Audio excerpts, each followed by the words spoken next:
সবাইকে জানিয়ে অফলাইন শুভেচ্ছা আমার সহজ টিউশন স্টাডি চ্যানেলে তৈরি করব। তো আজকে আমরা শিখব অ্যাফারমেটিভ সেন্টেন্স থেকে বা হ্যাঁবাচক বাক্য থেকে আমরা কিভাবে ইন্টারোগেটিভ সেন্টেন্স বা প্রশ্নবোধক বাক্য তৈরি করতে পারি সেই বিষয়ে। তো এখানে দেখো 1 নম্বর যে সেন্টেন্সটি লেখা আছে, Anu is reading a book. Is reading এটা প্রেজেন্ট কন্টিনিউয়াস টেন্স, এখানে অক্সিলারি ভার্ব হচ্ছে ইজ। একটা সেন্টেন্সকে যখন আমরা ইন্টারোগেটিভ সেন্টেন্সে পরিণত করবো তখন অক্সিলারি ভার্বটা সাবজেক্টের আগে বসবে, এইখানে হয়ে যাবে is Anu reading a book. Is অনু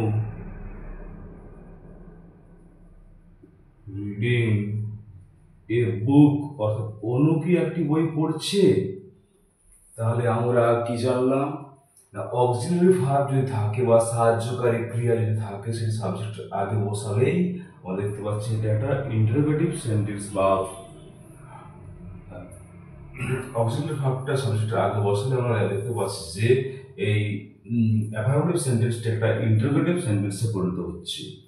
এর পরের সেন্টেন্সটা আমরা দেখে নেব, they go to school every day, অর্থাৎ তারা প্রতিদিন স্কুলে যায়।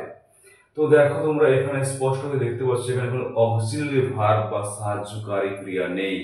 তাহলে কি হবে না, এখানে আমাদের ডু ভার্ব ইউজ করতে হবে। যখনই কোনো একটি বাক্যে সাহায্যকারী ক্রিয়া বা অক্সিলারি ভার্ব থাকবে না সেখানে আমরা ডু ভার্ব ইউজ করব, ডু, ডিড, ডাজ ইত্যাদি। তো এখানে কি হবে না, do they go school everyday, তারা কি প্রতিদিন স্কুলে যায়। Do they go to school everyday,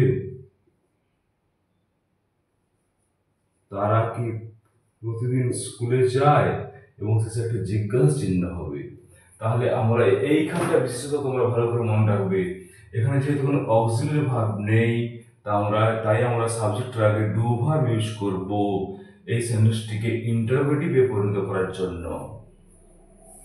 এরপর দেখো, মাই ফাদার হ্যাজ কাম, আমার বাবা এসেছে। আচ্ছা তোমরা বলতো এটি কোন টেন্স। হ্যাজ কাম এইমাত্র এসেছে, সাবজেক্ট পরে হ্যাজ বা হ্যাভ বসছে এবং মেন ভার্বের পাস্ট পার্টিসিপল ফর্ম হয়েছে, অর্থাৎ এই সেন্টেন্সটি প্রেজেন্ট পারফেক্ট টেন্স। এবং এই সেন্টেন্সের যে অক্সিলারি ভার্বটা রয়েছে সেটি হলো হ্যাজ, তাই হ্যাজটি মাই ফাদারের আগে বসবে। Has my father come, has my father come, আমার বাবা কি এসেছে। হ্যাজটা এখানে অক্সিলারি ভার্ব, মাই ফাদারটা এখানে সাবজেক্ট। এরপর দেখো, হি নোজ মেনি থিংস, সে অনেক কিছু জানে।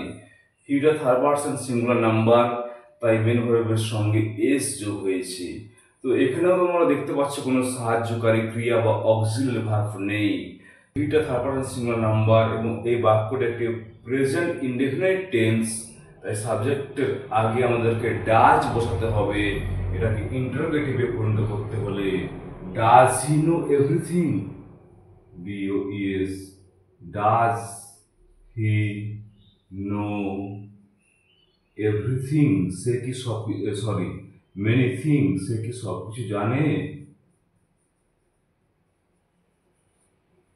দেখো যখনই আমরা এখানে ডাজ ব্যবহার করছি তখন কিন্তু নোয়ের পরে আর এস বা ইএস যোগ করতে হচ্ছে না, এবং যেহেতু এটি একটি present indefinite tense, subjective third person singular number, তাই আর এখানে কোনো অক্সিলারি ভার্ব নেই, তাই আমাদেরকে ডাজ এটা ইউজ করতে হবে, এখানে ডু ইউজ করলে হবে না।